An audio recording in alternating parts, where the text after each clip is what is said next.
ये हमारा दयाल पथ का चतुर्थ दिवसीय सत्संग समागम चल रहा है और आज सत्संग चलते चलते दूसरा दिवस आ गया है। प्रेमी भक्तों,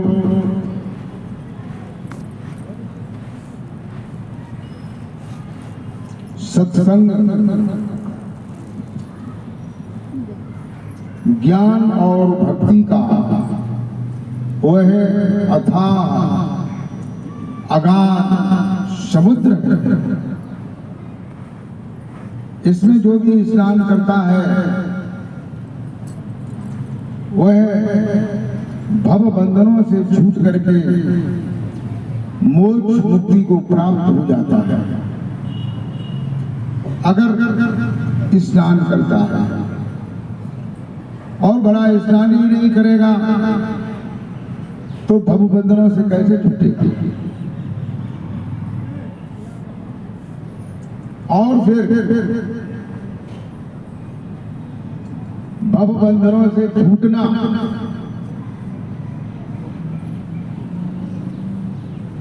अभी ये बात अच्छी लग रही है कि भव बंधनों से छूट जाएगा, लेकिन अगर तुम छूटने लगो तो परेशान होने लगो। भव बंधन है क्या? ये काम, क्रोध, लोभ, मोह, मद, मत्सर, अहंकार, डाह, तृष्णा, ईर्षा, द्वेष, जलन, ये क्या है? यही तो भव बंधन है। और ये छूटेंगे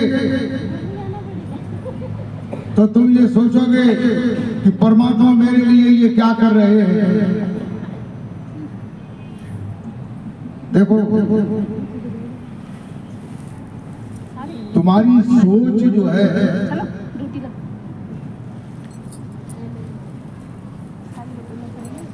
इस बात को सोच नहीं पा रही है कि हमें क्या करना है।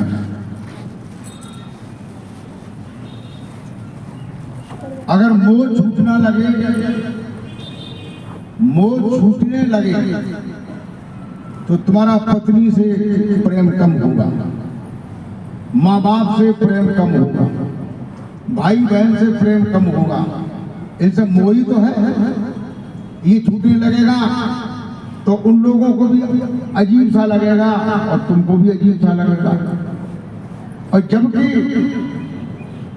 ये छूटना परम आवश्यक है और ये छूटेगा, कोई नहीं रोक सकता है। जब तुम्हारी मृत्यु होगी तो ये चीजें लगी रहेंगी, छूट जाएंगी, छूट जाएंगी। तो प्रेमी भक्तों, मैं इसलिए कहता हूं कि ये काम, क्रोध, लोभ, मोह अन्य जीवों को भी लगे हैं, पशु को, पक्षियों को, कीट पतंगों को और मनुष्य को भी लगे हैं। उनको लगे हैं, उसका कोई मतलब नहीं, वो तो जेल में है, 84 लाख जेल में है। लेकिन आपको अगर लगा है तो इसका परिणाम है, आपको नहीं लगा है तो इसका परिणाम है।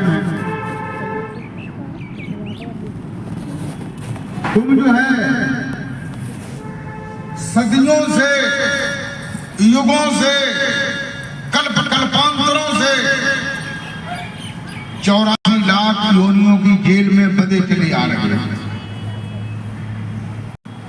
कभी पशु बनते हो, कभी पक्षी बनते हो, कभी कीट बनते हो, कभी पतंग बनते हो। ये बनते हुए चले आ रहे हो, अंत में तुम्हें मनुष्य का जन्म मिल जाता है।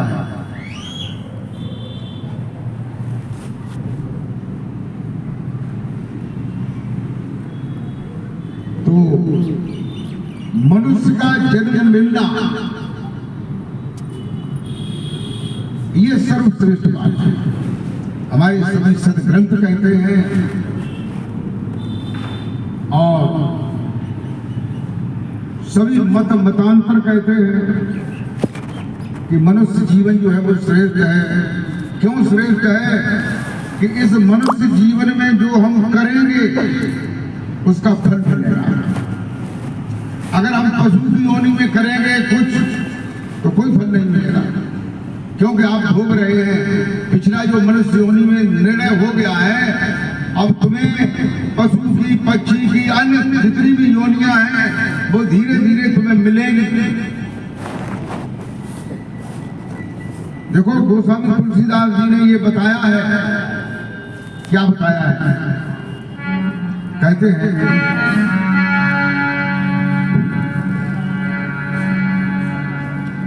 कि बड़े भाग्य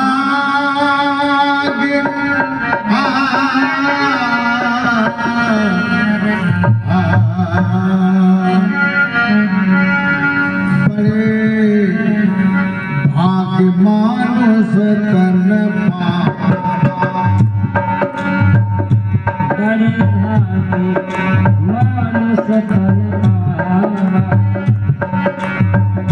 बड़े भाग्य मानुष तन पावा।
देखो गोस्वामी तुलसीदास जी ने भी इस बात को बताया है कि बड़े भाग्य मानुष तन पावा। देखो कहते हैं बड़े भाग्य, भाग्य का अर्थ क्या है?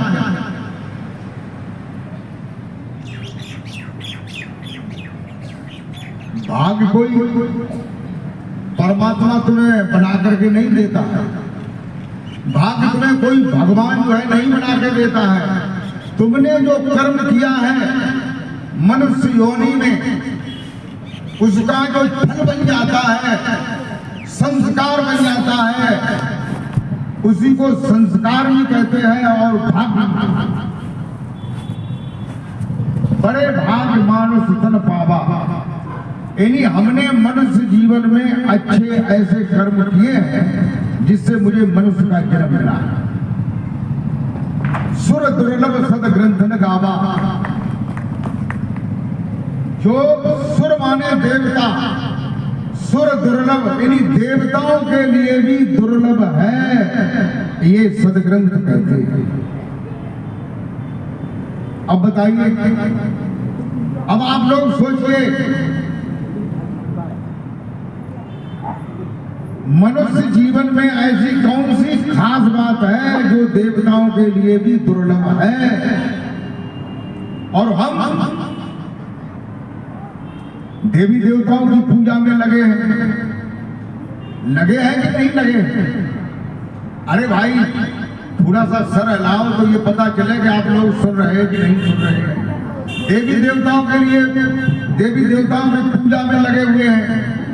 ब्रह्मा की, विष्णु की, शंकर की, हनुमान की, दुर्गा की, काली की, तमाम देवी देवताओं की पूजा में लगे हो। तुम्हारी रामायण ये कहती है कि सुर दुर्लभ, सुर माने देवता, ये मनुष्य शरीर देवताओं के लिए दुर्लभ है। उस दुर्लभ शरीर को पा करके तुम देवताओं की पूजा में लगे हो। ये सदग्रंथ कहते हैं। प्रेमी भक्तों,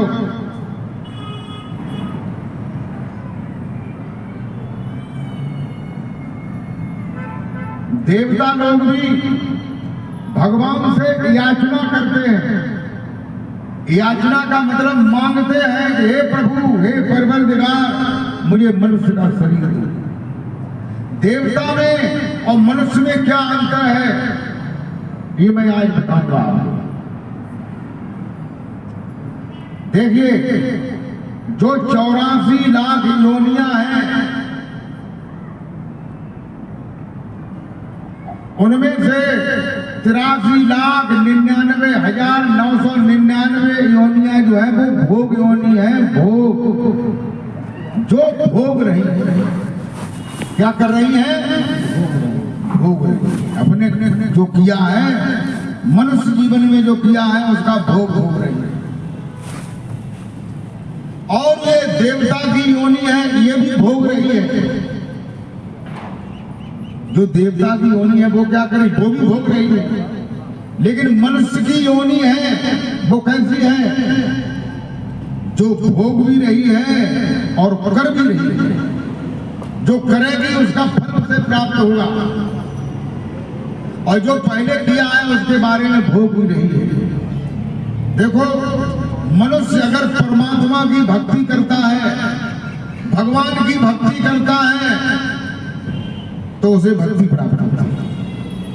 अब देवता लोग तो इंतजार में बैठे हैं, उनका तो फल मिल चुका है, सुख भोगना, तो वो सुख भोग रहे हैं। उसके आगे भक्ति या और कोई चीज उन्हें नहीं मिलेगी।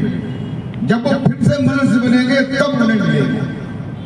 तो मनुष्य शरीर कितना श्रेष्ठ है, बहुत श्रेष्ठ।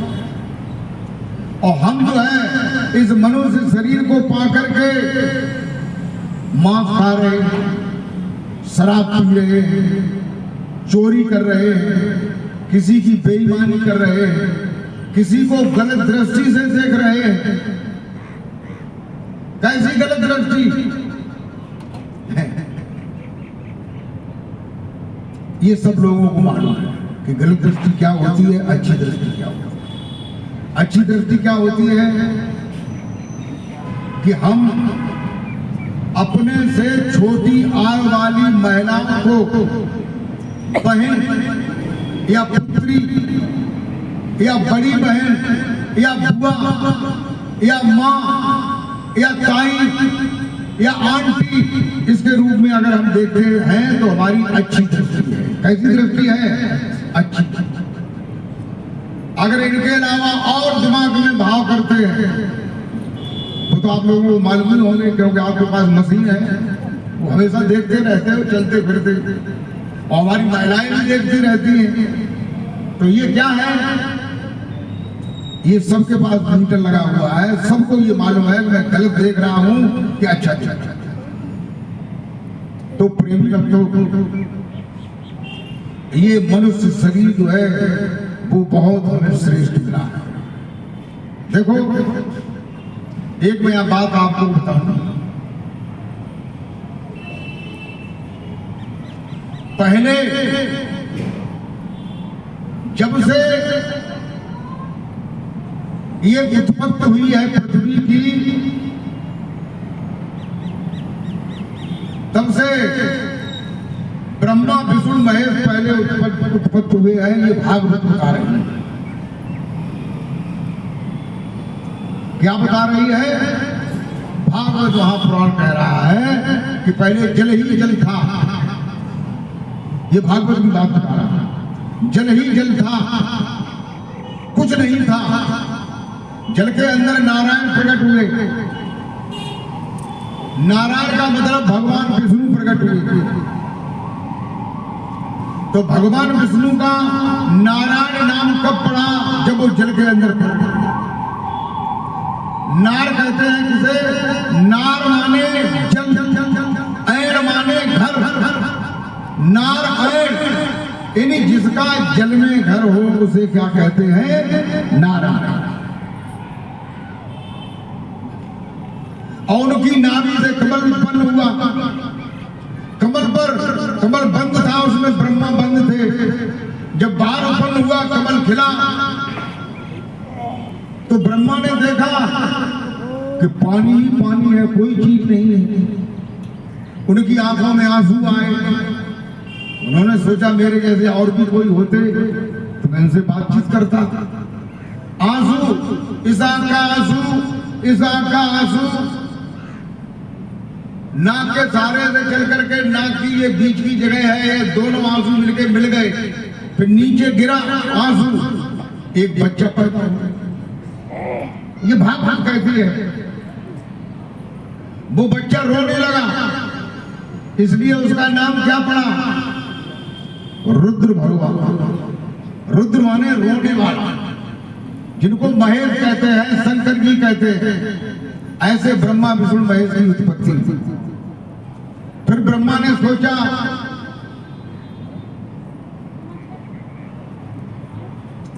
कि 2-4 लोग और होते तो मैं उनसे बातचीत करता, टाइम पास करता। तो 4 पुत्रों की आवृत्ति हुई। पहले मैथिली सृष्टि नहीं थी। मैथिली सृष्टि का मतलब नारी नहीं थी। पुरुष के लिए जो नारी के साथ संबंध बना करके पुत्रों को जन्म देते, मन के संकल्प से ही अमैथिली सृष्टि प्रकट हो रही थी। 4 पुत्र पैदा हुए, सनक, सनंदन, सनातन, संत। जब सनक, सनंदन, संत कुमार प्रकट हुए, ये भागवत में लिखा है, तो उन्होंने चारों ओर देखा, कोई नहीं था, ब्रह्मा जी थे। तो ब्रह्मा जी को उन्होंने बुलाया और बैठ गए। चारों लड़के भी बैठ गए। उन्होंने ब्रह्मा से क्वेश्चन कर दिया कि मुझे और आपको किसने बनाया है? ब्रह्मा जी चुप हो गए। तब उसी समय भगवान ने एक हंस का रूप धारण किया। किसका रूप धारण किया? हंस। और 5 के बीच में प्रकट हो गए और उन्होंने कहा, देखो बच्चों, मैंने तुम लोगों को प्रकट किया, मैं हंस हूं, और देखो मैं ही तुम्हारे 5 के अंदर विद्यमान हूं। मेरा नाम तुम्हारे शरीर के अंदर विद्यमान है, जो श्वासों को चला रहा है। ये उन्होंने बताया। ये भागवत में लिखा है। यही तुम्हारा धर्म है। और उन बच्चों में से जो सनातन नाम का बच्चा था, उससे कहा कि तुम इसका प्रचार करो। 4 बच्चे थे, सनक, सनंदन, सनातन, संत। तो आगे जब सृष्टि बढ़ी तो सनातन ने, सब भाइयों ने मिलकर के धर्म का प्रचार किया। वो धर्म कौन सा था? सनातन धर्म। आपसे कोई पूछे कि तुम्हारा कौन धर्म है, तो आप क्या कहते हैं? तो मेरा हिंदू धर्म। स्कूल में जाते हो, अध्यापक जो है नाम लिखता है बच्चे का, धर्म हिंदू लिख देता है। लिखता है कि नहीं? धर्म हिंदू लिख देता है। अब ये बताइए, बौद्ध धर्म जो है संसार में आया, तो जो बौद्ध जो थे वो पहले क्या थे? हिंदू थे। क्या थे? अरे आप लोग थोड़ा सा हाथ उठा करके बताइए, हिंदू थे कि नहीं थे? तो जब बौद्ध धर्म चला तो हिंदू कम हुए या सनातन धर्म के लोग थे? उन्हें भले ही नहीं मालूम है मैं कौन सा मेरा धर्म था। सनातन धर्म के लोग थे, उनमें से कम हुए। जैन धर्म जब महावीर स्वामी ने चलाया, ऋषभ देव ने चलाया, तो उसमें जो है उनके पहले वो सनातन धर्म के लोग थे, वे उसमें से कट करके जैन धर्म में पहुंच गए। सनातन धर्म कितना कम हुआ। फिर जो है इस्लाम धर्म आया, ये इब्राहिम और मोहम्मद साहब ने चलाया इसे। तो उन्होंने अपने धर्म को चलाया और जो है दूसरा धर्म विपक्ष में सनातन धर्म था। सनातन धर्म के लोगों को उनके किताबों में ये लिखा है, वो बताते हैं कि दूसरे धर्म को मत मानो, दूसरे धर्म के लोग हैं उनसे ये कहो कि हमारा इस्लाम धर्म माने, अगर वो नहीं माने तो उनको कत्ल कर दो उनका। तो ये हुआ, और नहीं तो उन्हें इस्लाम धर्म कबूल करके इस्लामिक कर लो। प्रेम भक्तों, लाखों करोड़ों लोग जो है सनातन धर्म से इस्लाम धर्म के लोग कहां से आए? अरे मोहम्मद गोरी आया, मोहम्मद गजनवी आया, रजिया सुल्तान आई, ऐसे लोग आए, थोड़ी सी सेना आई उनके साथ। और लेकिन यहाँ मुसलमान कितने हो गए, तांता लग गया। तो तुम्हारे सनातन धर्म के लोग कम हुए कि नहीं? सनातन धर्म के लोग पहले चोटी रखाते थे कि नहीं रखाते थे? बताइए। मैं जब छोटा था तो मेरे भी चोटी थी, हमारे गांव में सभी बच्चों के, सभी बूढ़ों के, सभी जवान के, सबके चोटियां थी। लेकिन अब वो चोटी कहां चली गई? हमारा धर्म जो है खत्म, हमारे धर्म पर आपत्ति आ गई। प्रेम भक्तों, ऐसे ही पारसी धर्म, क्रिश्चियन धर्म ईसा मसीह ने चलाया।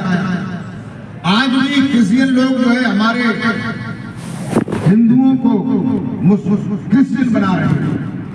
तो हमारे हिंदू कम हो रहे हैं नहीं? हमारे हिंदू कम हो रहे हैं। अब आप लोग ये समझ लीजिए कि ऐसे हिंदू कम होता ही चला जा रहा है। एक दिन वो होगा कि हिंदुओं का निशान खत्म हो जाएगा, किसी के चोटी नहीं। और ये हिंदू धर्म, ये मैंने बताया कि बौद्ध धर्म बुद्ध ने चलाया, इस्लाम धर्म इब्राहिम मोहम्मद साहब ने चलाया, जैन धर्म महावीर स्वामी ने चलाया, बौद्ध धर्म बुद्ध ने चलाया। जितने भी धर्म हैं वो किसी ने चलाए, लेकिन हिंदू धर्म किसने चलाया? कोई बता सकता? बताइए, इतने लोगों में हिंदू धर्म किसने चलाया? नहीं मालूम। ये धर्म जो है किसी ने नहीं चलाया। ये हमारे देश में जब मुसलमानों ने शासन 600 वर्ष तक किया तो उन्होंने हमारे धर्म को खो दिया, मिटा दिया, हमारे मंदिरों को तोड़ दिया, मस्जिदें बना दी, हमारे धर्म को, सनातन धर्म को मेट करके हिंदू धर्म नाम कर दिया। हिंदू जो है उनकी भाषा का, हिंदू का अर्थ क्या होता है? मोबाइल में आप ऐसे बोले कि हिंदू किसे कहते हैं, तुरंत आ जाएगा। हिंदू किसे कहते हैं? हिंदू माने काफिर और गुलाम। हिंदू माने क्या है? काफिर और गुलाम है। ये आप घर जाकर के देख सकते हैं, यही देख सकते हैं। तो ये देश का नाम क्या है? हिंदुस्तान, यानी गुलामों का हिंदुस्तान। हिंदी भाषा यानी गुलामों की भाषा।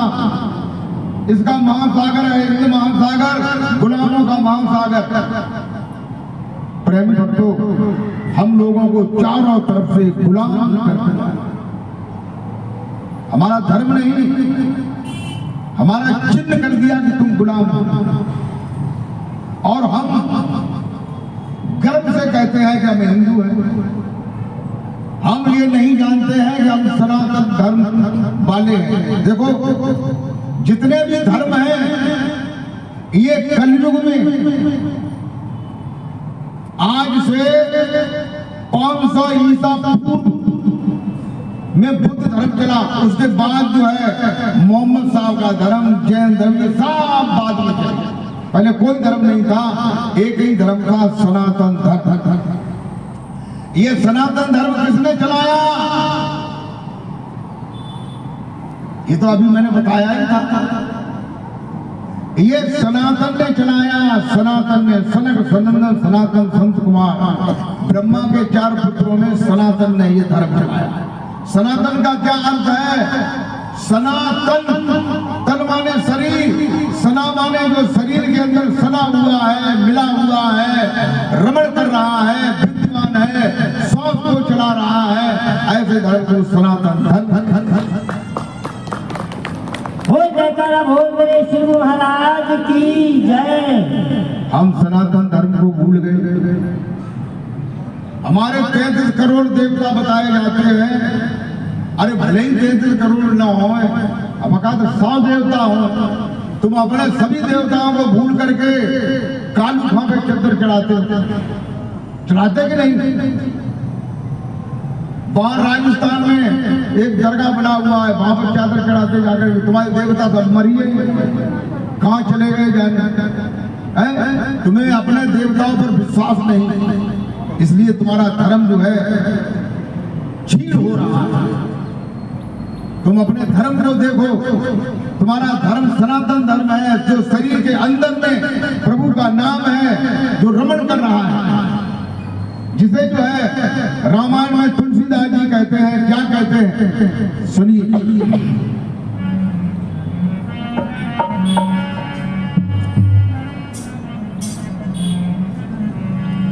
आप लोग भी अगर बोलना चाहें तो आप लोग भी बोल सकते हैं, क्योंकि जो मैं बताऊंगा उसको संपट कहते हैं। क्या कहते हैं? संपट का मतलब क्या होता है? कितनी बार उसे कहो फिर भी उसका महत्व खत्म नहीं होता है। नहीं। तो क्या कहते हैं कि मंगल भवन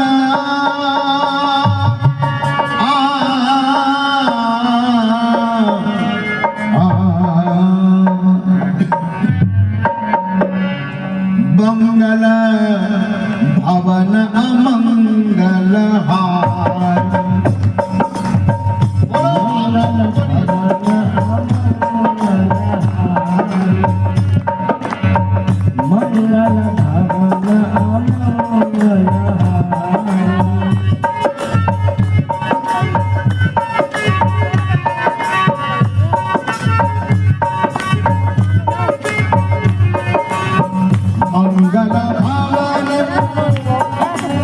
अमंगल हार।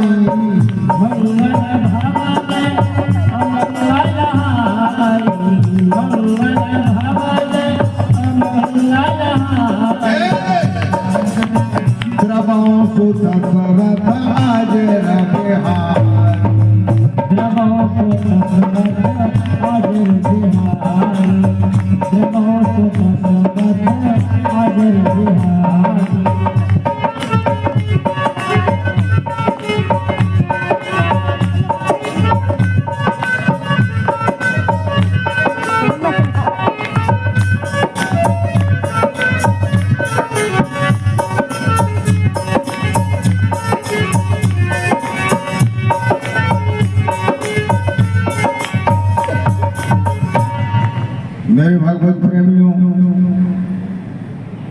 हमारा सनातन धर्म जो है बिल्कुल नाम मात्र को रह गया है। इसी में से सिख धर्म निकला।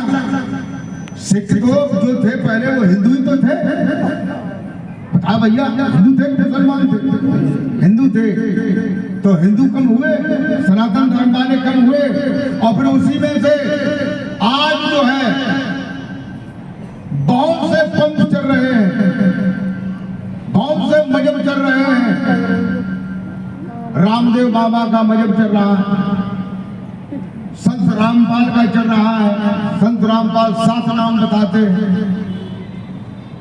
राम रहीम का मत चल रहा है, वो 3 नाम बताते हैं। राधा स्वामी का मत चल रहा है, वो 6 नाम बताते हैं। निरंकारी मिशन चल रहा है, वो कई नाम बताते हैं। एक और नाम बता, वो ये कहते हैं कि 10 9 तत्व होते हैं, जबकि तत्व होते हैं 5। भाई 9 तत्व बता रहे हैं कि इनको हटाओ, ऐसे लहरी कर दो पानी, और फिर इसमें क्या है? कुछ नहीं, यही निराकार है, यही परमात्मा है, लेकिन तू ही निरंकार है, तू ही निरंकार। दाता मुझे बख्श ले, मैं तेरी शरण में हूं, धन्य रखना।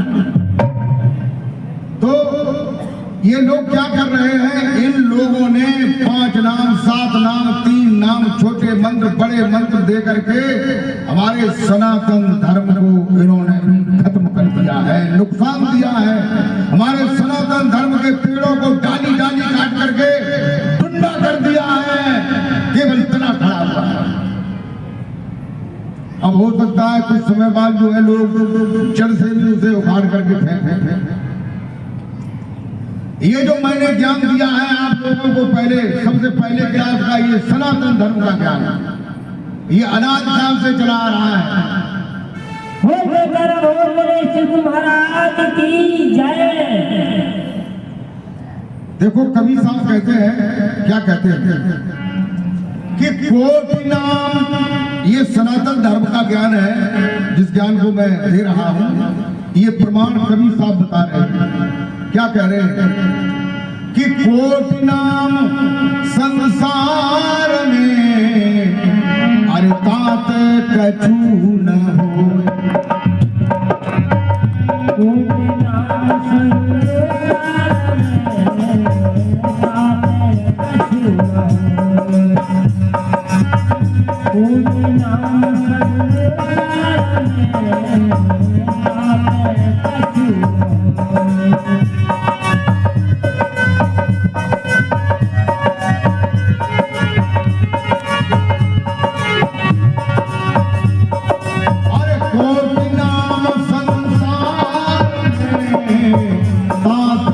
न हो। कोटि नाम संसार में, तात कछु न हो।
संसार में करोड़ों नाम हैं।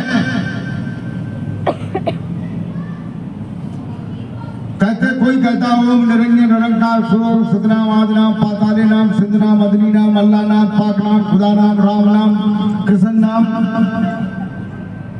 और हिरियम नाम श्रियम नाम क्लियम नाम सत सुकृत नाम, यानी तमाम नाम हैं जिनकी कोई गिनती नहीं है। कबीर कहते हैं कि कोटि नाम करोड़ों नाम है, ताते कछु न हो। और आज नाम जो गुप्त है, जो नाम अनाद काल से चला आ रहा है, अनाद काल से बूझे बिरला कोई, उसे कोई बिरला पूछता।